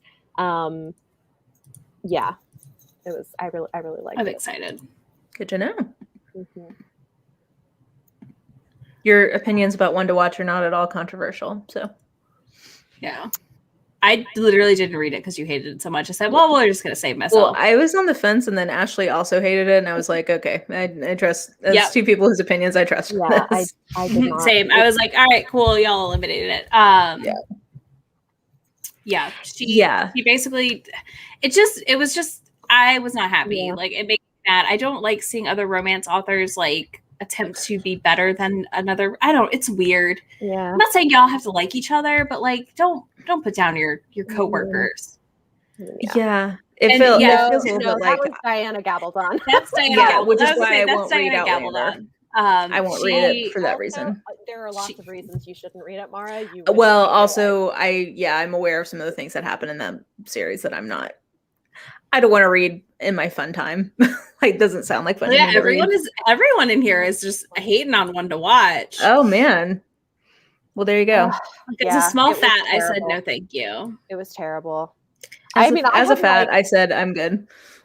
I still get comments on my review on Goodreads all the time, and a lot of people still watching my ranty video. That one made me so mad. I mean, hopefully you just made some people not feel alone who didn't like it. Well, there are also some people who have gotten mad at me for not liking it. Yeah, how dare you? It's fine. How dare you not like a thing that I like? That because I gave At Love's Command a bad review. So I don't really care. How dare you? I don't even look at the comments on it anymore because I'm like, I don't know if they're going to be positive or negative, so I'm just going to ignore all of them. I literally I don't look, and then I saw a bunch of comments, and I was like, what happened? And then I was like, oh, people are commenting on my review. That's what happened. Yeah. I had suddenly notifications that I never get, and I'm like, who's commenting on my Goodreads? I've read a couple of the Outlander books, but I read the first one. I was not a fan. I say if you're interested to watch the TV show, don't read the books. They're too long. That's my problem. Also, it's like stuff that I particularly don't like to read already. And a lot of stuff with like consent and things that feel abusive, and like also like there's a scene that to me kind of read like gay torture porn, which was weird. Yep. Yeah, I agree with you. Mm-hmm. It was a choice. My favorite is that she wrote a book about words to use, like how to write sex scenes. I did get that because I'm assuming it is a hot, steamy pile of garbage, and I want to hate read it at some point. I think there's like 2 pages for female anatomy, and then there's like tons of pages for male anatomy, and I just thought that was hilarious. Yeah. Well, we got our glistening caves, but they've got like their velvet covered steel. They've got their turgid rods. They've got their swords of lightning. They've got just all the things. Yeah. Yes. Exactly. Oh. I mean, I know plenty of people who love it. It's fine. Like, I have ADHD, y'all. It's not happening. You can't hand me a book that long. It's not going to get finished. I think the problem for me is like the issues that are there are ones that I can't ignore. So like it's not fun for me, but like more power to people who enjoy it. That's fine. Like, yeah, I think for me, because people, I talked about this once in like authors I won't read, or like how I choose who I'm not going to read. And it gets down to like, there's so many things I want to read. Why would I focus on something that I know I'm going to have problems with? And I don't like the author. It's not that she's like the worst person in the world, but it's just like, I have a fuck ton of books that I'm trying to get through. Like, why would I prioritize that? I only have so many books I could read in a year, and I'm not going to spend it with this. But I'm going to say this: if you didn't enjoy it, don't finish the series. It's okay to leave it unfinished. Please. Also Please don't finish something you're not enjoying. I like that Monty and Jess are currently fighting over if it's pine or emerald. Green grass in Scotland. So wait, I clicked the wrong one there. Sorry. I like looked down and that's what I say. I'm like, is it emerald or more pine? And then Jess is like, it's definitely pine. Oh okay. Also, I think my children just got home, so excuse me if things get noisy in the background. It's all good. It's all good. I will say, if you're going to read something, Izzy gave me a recommendation in our live stream last week that I highly enjoyed, which was I Married a Lizard Man by Regine Abel, which Bethany, I think you will like. I bought it. So like it's on my, or did I buy it or I downloaded it? It's on my Kindle. Yeah. So, it's Kindle Unlimited. And it is awesome for my fellow Ruby Dixon lovers. It's not batshit crazy like Ruby Dixon. It's like Ruby's up here on the banana pants scale. This is like down here. Yeah, this is like medium. But it was just like very sweet in a way that's part of what I like about the Ruby Dixon books is that they're very campy and very erotic, but there's always like a sweetness to them. And this has that. And it was just fun. And the cover alone was worth the price of admission. Well, the cover, you think like the cover, you really do think you're going in for something. That's why I was like, I promise you, it's like super sweet and adorable. Yeah. And the cover makes you think, all the things I want to say that I can't say. Well, also, he has a similar peen situation to some of the Honey Phillips heroes, and it is interesting. It's a lot. Yes, I will say, if you want more banana pants than Ruby, Avita Vice is delightful. Mara, you would probably like it. Their novellas. Feed is a succubus and a moth fairy, a death moth fairy. They're definitely and a death moth fairy. Wow, that's a lot for me to. It's like a 50 page. They're 50 pages. Like it's very quick. Okay, yeah. They will have full length books eventually. They're great. They're not for Bethany in any capacity. I love how people are always like, Bethany, don't read that. Yeah, like we're trying to save you. Like, I just know. I'll try that. You'd walk away like, no. I mean, you might not like it. You might. It's more smut. Like it's basically just pure smut for 50 pages. I love smut that is self-aware. Like that is honestly like my candy. Yeah. Like Jessica Kane, give me some. Yeah. So apparently we need to read An Alien for Christmas by Regine Abel. Well, if it is a sci-fi Christmas novella, I am into it. I just read. Let me grab it. Sorry, we got some Ruby Dixon here, but we also have Krampus and the Crone. I read that last year too. It was really fun. I think it's so fun. I love a Christmas sci-fi romance. I mean, I wanted it to be an actual Krampus monster. I was a little disappointed. Well, I liked the idea that I will definitely read. Okay, yeah, I know Heather also loves Avita. But I liked the idea that we get our Krampus story from aliens. That entertained me. The idea that that's like where our mythos comes from. Yeah, Skin could work. Skin's a gargoyle and somebody who like can feel things by touching people, but doesn't have the BDSM elements as much as Feed does. Like Feed is super not for me. Also, can I just say that I love when I typed in Aveda Vice Feed, I get both that book, but also a whole line of Aveda hair care products. It's beautiful. Yeah. I did that too. I was like, huh? And then I was like, oh. Yeah. I like Aveda. You've got a video request, I Mara, do salons to get my hair cut, which I really should do in like a year and a half. Of sci-fi Christmas romances. There's not as many as I'd like, but yeah, I can work on that. There's not a ton. It is a weird. When I did my Krampus video last year, I was like, "There's not enough Krampus books. Like there's not enough. Yeah, do like a speculative holiday romance. That I have a lot more of because there are a number of sort of like I have the Midwinter Mail Order Bride, which I unironically love. That's a fantasy one. I do like I have the Ruby Dixon Christmas ones. Those are fun.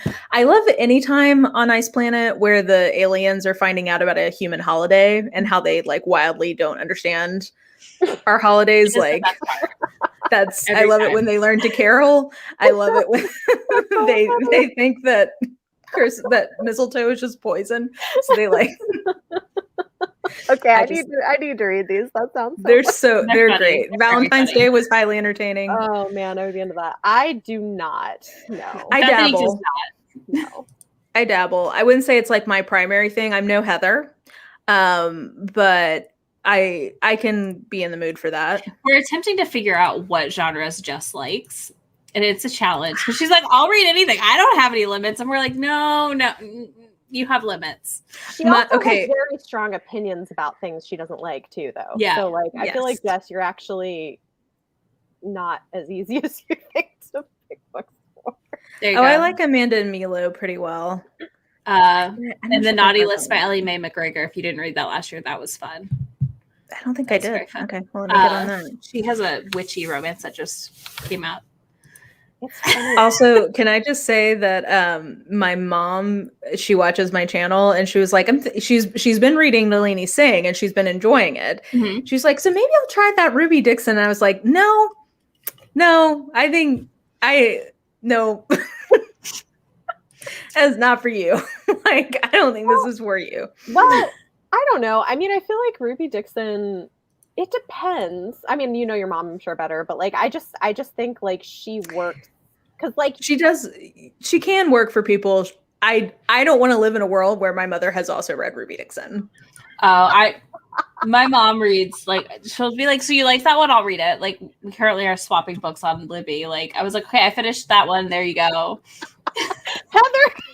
My mom's been reading Immortals After Dark, though, so. Heather is trying to, like, start a war. Look, we can politely. Well, Heather is a shit stir. We know this about her. We know this. I know. That's why Ashley ignores her. Yeah. Ellie Mae McGregor. Sorry, this is true. Yeah, Ellie Mae McGregor. Okay. I also love Christmas romances in general, year round. Mm-hmm. So, yeah. See, Danny had somebody on, and their mom read it. Oh, that's right. Oh, Danny. I forgot that you were the genius behind Ice Planet Pod that inspired Changeling Cast, along with Fated Mates. Yeah, I did enjoy that episode, but I think Erin is more advanced in her appreciation or her relationship with her mother than I am. I'm just not. I will one day get my mom on a video with me, and we can discuss her reading The Flame and the Flower at the age of 13. Oh, I would love that from like a historical, like archiving perspective. She definitely snuck it. Her mom said it was terrible trash, and she snuck it and read it. She also snuck and read Stephen King in school. Because her mom said she couldn't read it, and she said, well, fuck you, I'm gonna read it at school. Oh man. See, like I grew up in this household where like my mom became an evangelical when she was like 17. Mm-hmm. And so like I grew up hearing about the horrors of Stephen King and Harlequin romance. My parents didn't really care what I read. It was the school, because like I went to fundamentalist school, but my parents are not fundamentalists. It was a very weird scene. Mm-hmm. But like nobody at school would read racy things for the most part. So see, this is why like I read because Jesus is watching you touch yourself, so you can't be getting down with that. Right. Creepy. This is why I didn't like read a Harlequin book until what? I was, like, what? Wait. Stop the presses. Hey. Jess, you need to put this on Book Community. Really? I need what? Okay, when did this happen? That's new. Yeah. What? All right, I gotta Google for a moment, but that what? That is weird. Meowth Vader, my family didn't know about it either, but one of my cousins got recommended a video for me, and then it spread throughout the family against my will. So this is awkward. where we're at now. It was not great. That's awkward. Yeah. Was it a good one at least? Not that any of your videos are bad, but I mean, like, I don't think it was like a sex one. Like, I don't think it was like a romance one. Okay. I think it was for fantasy. Bethany House, it looks like, has published other Black authors in the past, actually. Oh. I thought that when well, granted, I know that there are problems with the Red Bodices survey, but I thought that they consistently found that Bethany House had like none. I mean, I guess it depends on what they consider romance, but it looks like they've had, although some of these are older, like quite a bit older. Yeah, I'm not finding it, but I don't know. Okay. I'm finding some that they published back in like 2006 and 2008, so maybe they did, and then Trump happened. I mean, and they were like, "Oh God, we can't be having too many." The OG priest romance, the Thornbirds. Never read it. Other people like me were not very censored. You know. Yeah, my stuff, everything I saw and read was censored. I feel like this is like everybody, like this is like the Flowers in the Attic story. Like, well, somebody read it and then we just started passing it around. And I'm going, why were y'all reading that in middle school? We did that with like Christian romances. So there's a lot of like Lori Wick and the like somewhat chaste, like, okay, yeah. Did you ever read, oh no, it wasn't The Hawk and the Jewel, which is the one that's like medievally with her evil sister. Yeah. I know what you're talking about. Okay, there's like a sensuous massaging scene that was much passed around, and then also Lady Chatterley's Lover got passed around, and then The Mists of Avalon. Yeah, we did a lot now of is highly questionable. We did a lot of giggling over the Song of Solomon. Oh yeah. And yeah, my extremely that's some kinky shit in there. I mean, it's like interesting. Yeah. Oh my God. Amanda P says, Anne Rice's Sleeping Beauty is what got passed around with us. Amanda, are you in therapy? Yeah. And what age were you? Where is it? Yeah. Do you need help? Yeah. Like, can we talk about how old were you when this is happening? Because I'm mildly worried for you. Oh my gosh. I mean, pony play, you know, every 11-year-old's reading. I mean, I didn't specifically like dive deep into romance until college, but like nothing was like a big deal in my house as far as that goes. But hold on, I have the book and I can share the screen. My first romance was called, I forget, but it was by Sarah Craven. It was a category. My first romance was Sherilyn Kenyon. Oh. In the Dark Hunter series. And then there was also an Orc series I read by Morgan Howell, who actually is a male author writing under a female pen name. So that's weird.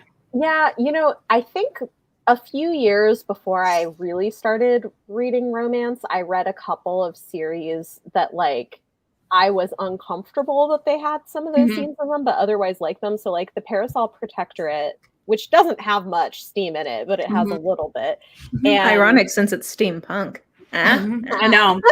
Lacking the steam of the steampunk. Yeah. No, but I had a big steampunk phase. So like I was reading those and yeah, ignoring that they had sex scenes in them. But yeah, Parasol Protectorate and then the ACOTAR series by Sarah J. Maas. Like those were the things I read before I was reading romance. And I was like, should I be reading this? Is this okay? Jesus is watching me and judging. This cover is beautiful. It is pretty. What is this? This is the book Coming from Bethany House by a Black author in 2022. Wow. Oh, yeah, it's a nice cover. I love how she's a teacher who's content. That's such a Christian word, like for women. She's fully content. Yeah. But she's a princess she's in a season of singleness, but she's content in her season of singleness. Yeah. Interesting. And then her mother betrayed her. Evil mom. course. I mean, the thing is, this totally sounds like the kind of thing I would read. Mm-hmm. Like trope-wise, like this is 100% my jam. Oh yeah, it is me too. That's why I'm like really surprised by it in a way. I'm like, huh, okay. Yeah. I will say it says Martha's Vineyard, and I did learn on Twitter today that the indigenous name for Martha's Vineyard is Noepe, and I feel like we should 100% rename it because that's like a rad name. Yeah. They've actually, my grandmother lives on Martha's Vineyard and has for like many, many years. And they've actually changed a lot of the town names and location names to the original indigenous ones. That's awesome. Oh, that's cool. I need everyone who is on Tinder to make that their bio. Why are you on Tinder? If you're content in your season of singleness, why are you searching? You should let the man come to you. Also, you should let God bring him to you in his own time. They would be on Christian Mingle, not Yeah, that's true. You would not be on Tinder. I mean, go get on Farmers Only. It's fine. I mean, listen, you know, some it's days out there, y'all. Yeah, it's hard out here, let me tell you. Oh, I know. I hear all the stories from my friends that are still single. I'm like, y'all, I'm sorry. I know. I'm sorry. Like, I do not envy it. I love the idea. So that, you know what? I feel like that's probably was a lot of people's first. That was a gateway for me as an adult getting into romance, because I flew through that series when I was sick. When I was 25, I think. And that was part of what got me open to the idea of reading a romance series. Yeah. I flew through that series as well after my Sherilyn, like it was in that same time frame around the show and stuff. And then I did not pick up the last book because I was angry. So it's funny. I think probably part of why I'm not as like completely opposed is like a nostalgia thing is that I think my first romance dipping my toes in the genre as a booktuber was The Wedding Date by Jasmine Guillory.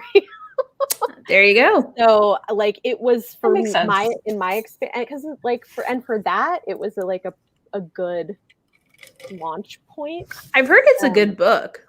Yeah. I mean, I liked it. I think it's also like on page but not explicitly described scenes. And I think like also for me, that was like a good kind of like, okay, maybe I can do this, like kind of thing. Yeah. I mean, and it's, again, I know on page stuff is not for everyone. I mean, I'm fine with it now, but like you had to get used to it. Wait, which book? Suki Stackhouse or the last one? Jasmine. Yeah. Suki Stackhouse, I had heard the problems with that series, so I stopped reading at the bad part and then just picked back up in the second half of the last book. And that was a great decision for me. I just didn't read the last book. I said I'm done. I no longer trust that author. I will never read another Charlene Harris book. She is full of betrayal. Yeah, The Wedding Date. I highly recommend their podcast episode. I think they did a really good job. I'm have to go seek that out. I think the main issue I noticed in it was that like she has an allergy. I have a child with food allergies. Okay, so the biggest thing is like she has an allergy, so she doesn't share food with him because of the allergy. But then she kisses him right after he's eaten the thing she's deathly allergic to, and I'm like, oh no. Like she wouldn't do that. Nut allergy or something. You're like, now you're going to the ER. I was like, no, and nothing happens. Yeah. I'm out of Ice Planet Pod episodes, so I'm gonna have to check out this other Black Chicklet. podcast. It's great. I adore them. They're a riot on there. But yeah, that was a really fun one because it helped having people like obviously who are Black like unpack the book and for things that we're not going to notice. And I was like, oh shit, that is kind of weird. You're right, but it's very anger emojis. And I was like, this is fine when I read it, but then I listened to that and I was like, I hate this book. I disagree because I was not a romance reader at the time, but in the first book, I called Endgame for Suki. Like, it was so obvious to me in the first book who she was going to end up with. So when people said that the ending of that series didn't make sense, I was like, well, I don't know. I mean, I called it in that first book, who the author clearly liked the best of these people. I'm just Team Eric forever, and I'm Team Eric when he had memory issues.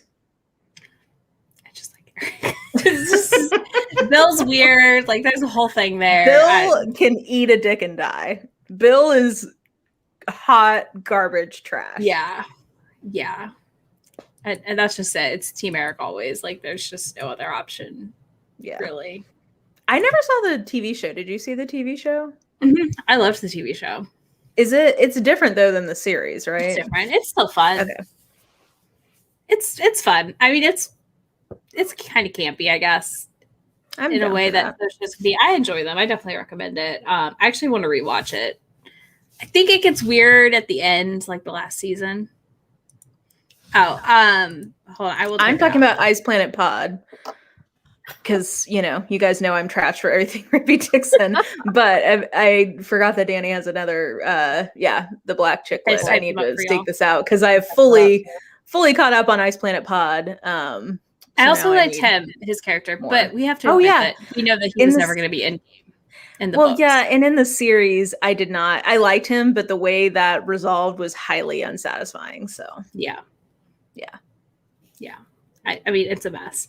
I think, does anyone else have any other things to talk about? We've gone off the rails completely. It's fine. Okay. Anyway, sorry. No, you're fine.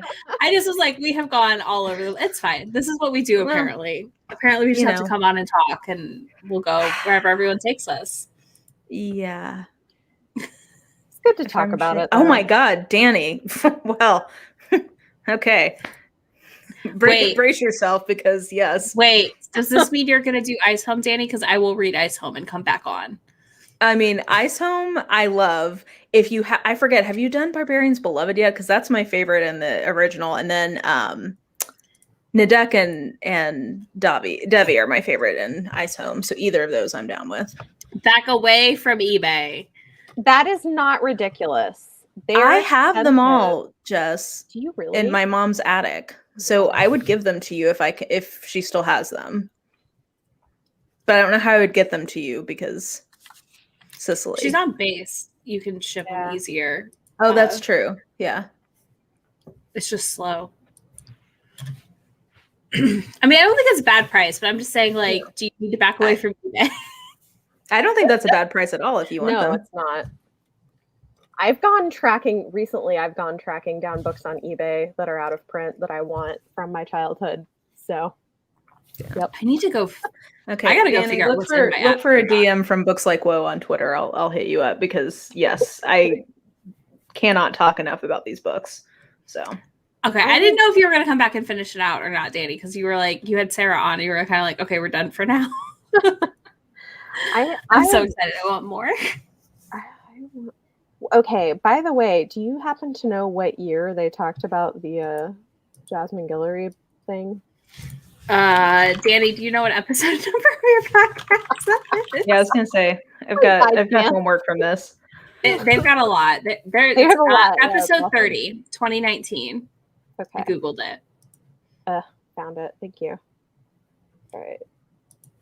I'm so interested. Yeah. I know. Well, you're fine. You're good. I just missed the podcast. I'm selfish over here. I'm like, everyone keep making your podcast. I know. I don't care how hard your life is. I need to. I feel you because We can like run out of steam or like I'm trying. I don't know. I need to sit down and plan for my second season of my podcast because I'm like, what do I want to do? That's watching. Yeah, I think that was something I learned from Fated Mates and from Danny's Ice Planet podcast was picking a season is a good way to structure it. So like now that I'm in the middle of my Side Changeling podcast, I'm very glad I made this as a decision so that I can take a break if and when I need to. Yeah. No, it makes sense.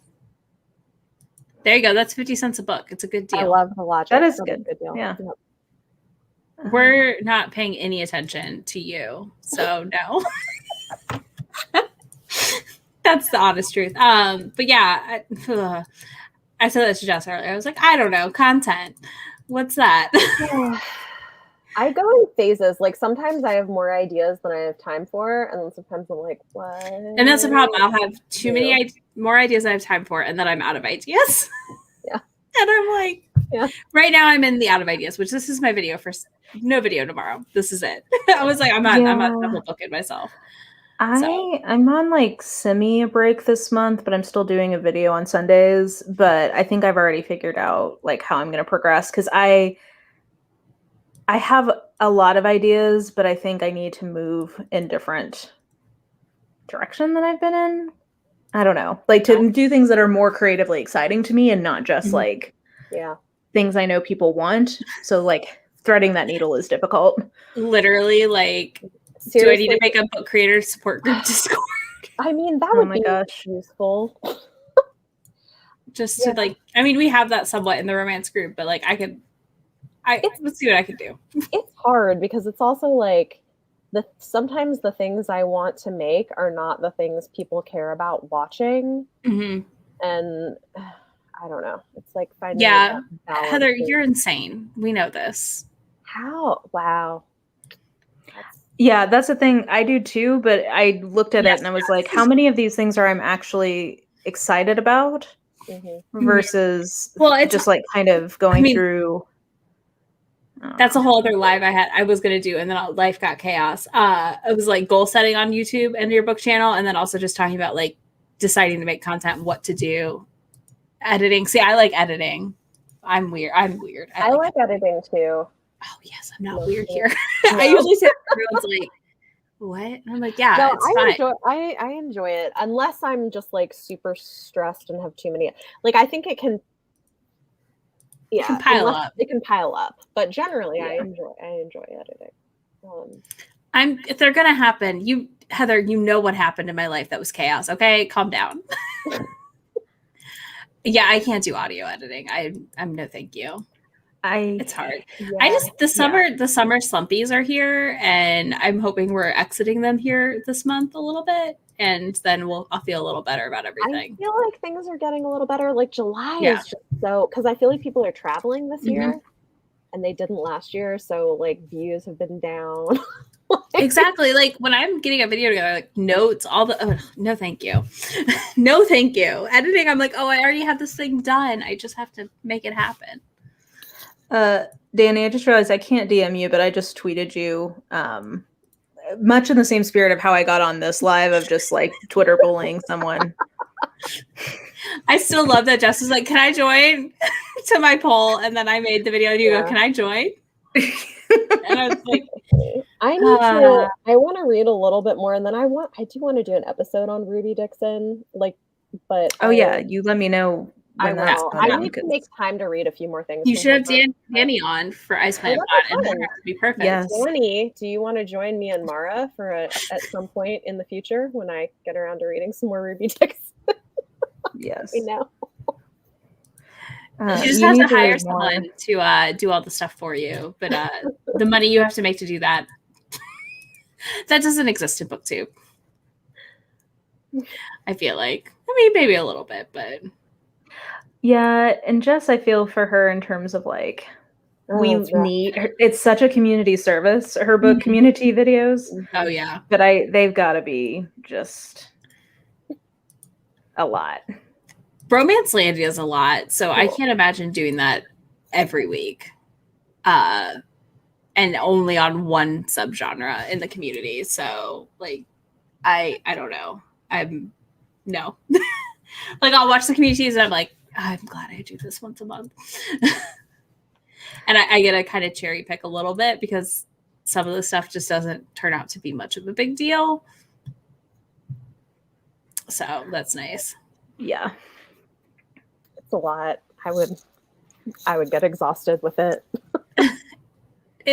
There is a mental drain that definitely is unexpected. But then there's fun stuff like this where I get to have y'all on and we hang out and like we talk about the drama and then we just go off on rabbit holes. It's great. I think the thing is like I get bored with Bookstagram. Like I go through phases where I'm into it and then I get tired of doing it. Whereas I don't get tired of making videos usually. Like I have the same problem. I keep being like, you're gonna do it, and then I'm like.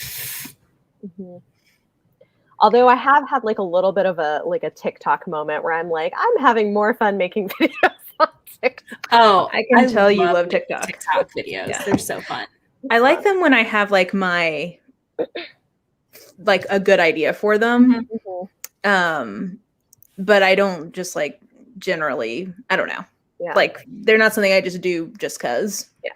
Pretty much I do them when I have an idea and I have a blast doing it, and then I'm like, cool, we're done. I think I find it really creatively satisfying to find a way to put a spin on something trending.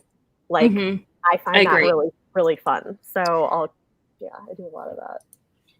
I think if you want to start a channel. It's not exhausting in that way. You just there's a lot of behind the scenes stuff is the best way I can put it. I feel like, and obviously like my struggles at my channel size versus like comments and all that is much different than Bethany and Mara's or Jess too. Cause like I am a smaller channel and the scheme of BookTube, I'm not that small. It's so weird.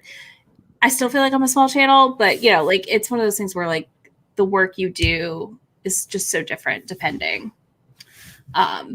It is very fun and it's very creatively fulfilling. It's like with anything in life, there's like ebbs and flows. Yeah. And I think, I don't know, like taking a little bit of a step back, I can't even let myself do the full step back, but just taking like a little bit of extra time this month already, I think has given me some like insight into, okay, I need to recenter on things that I enjoy doing and not just what people expect from me. Because I also think there's some BookTube content that is getting kind of stale and I feel it as I'm doing it. And I want to refocus on a few ideas I have that may not do as well in the short term, but I think long term maybe have some potential to just do something a little bit different and more creative. Yeah, I think that's the thing going, and you want to make sure you're doing a balance of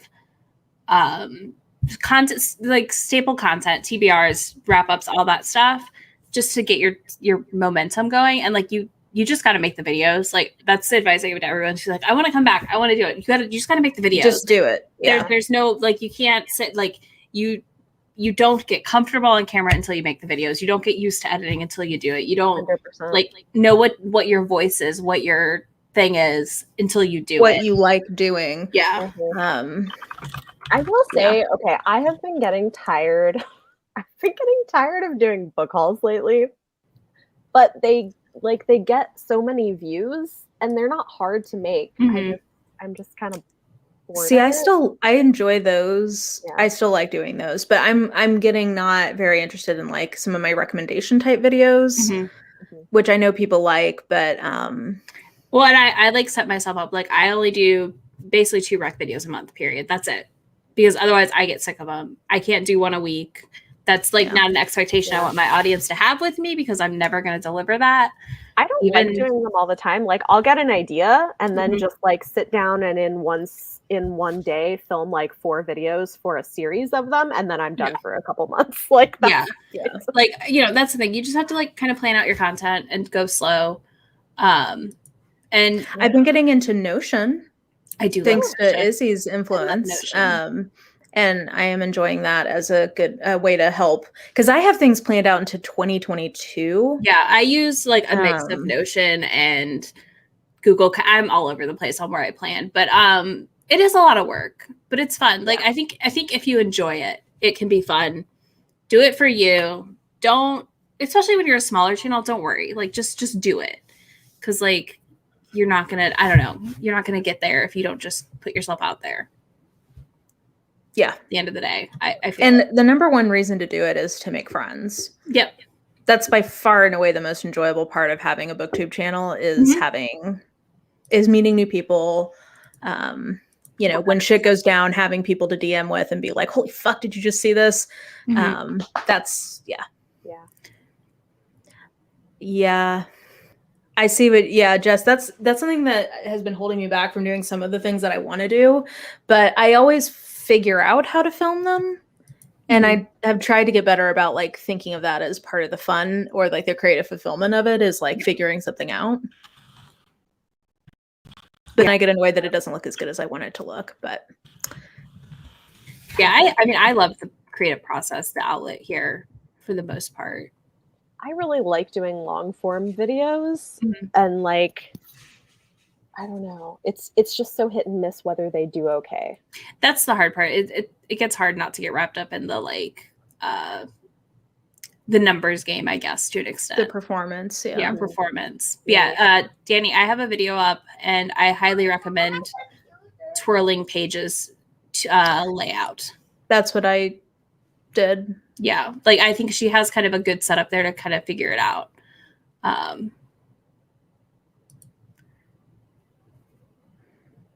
Yeah, it's not the most intuitive platform, but yeah, it's well, because it's basically a database at the end of the day, Notion. So yeah. I mean, you can use a webcam. I started on a webcam. I don't know about free software though. I started on my iPhone. I upgraded to a separate camera eventually, but I mean, I filmed the first 3 years on my iPhone. So yeah, which is totally normal. I got a camera because for me it just was easier. It was like less distracting. Yeah, I got some birthday money last year and was like, okay, I'll do it. I mean, I recommend keeping notes throughout the month of all the books you read or doing mid-month so you don't have to go through 35 books in one go. Or you don't have to talk about every single one. Yeah, you can do highs and lows. Yeah. I mean, there's really...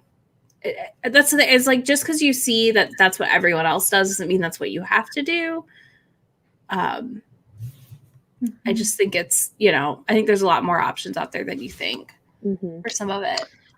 Jess, I use Final Cut Pro. Me too. I upgraded at about the 2-year mark, and I'm glad I did, just from a time it takes to export the files perspective. Like, that alone made it worth it to me.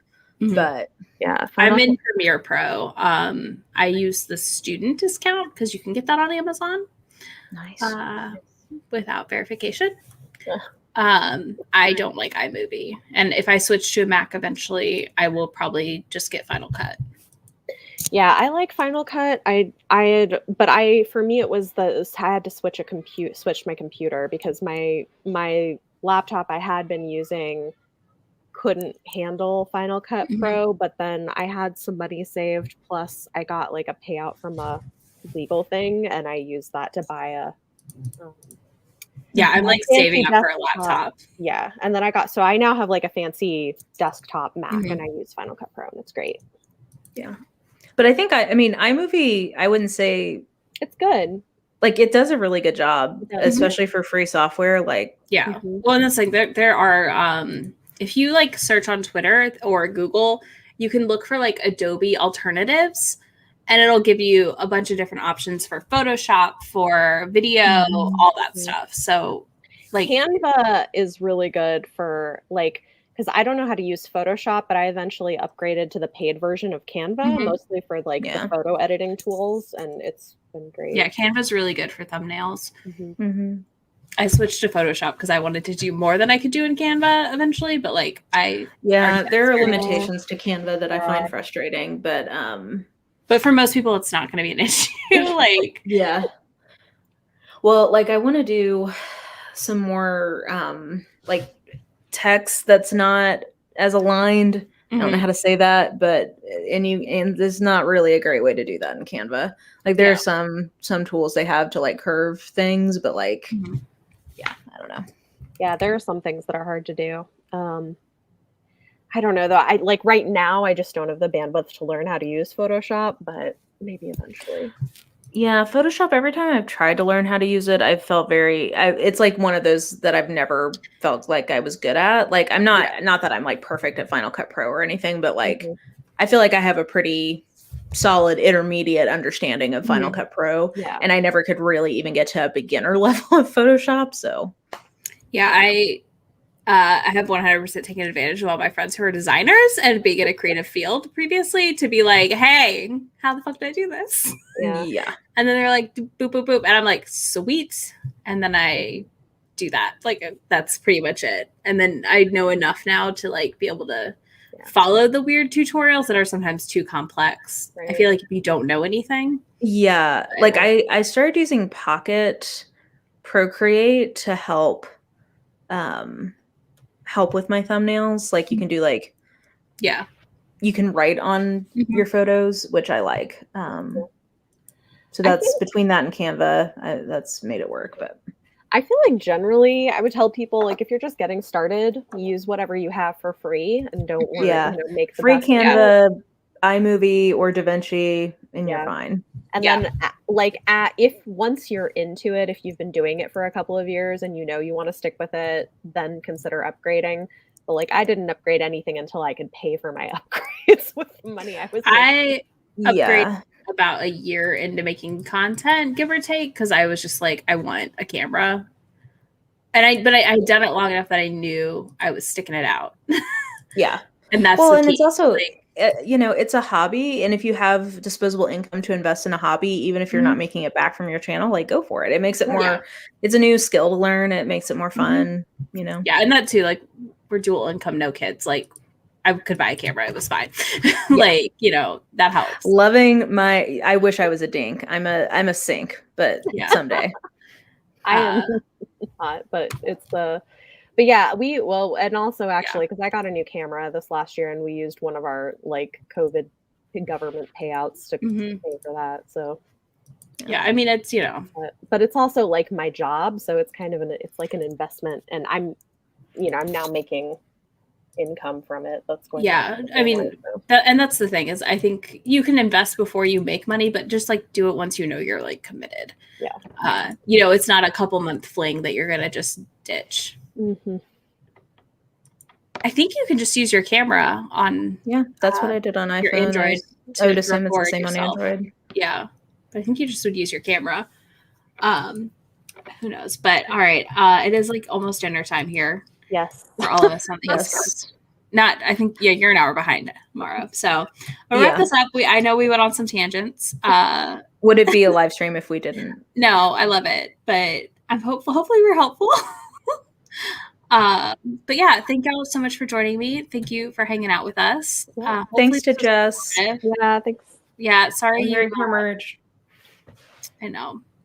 And Heather nailed it. If you're like, I can't afford it. So yeah.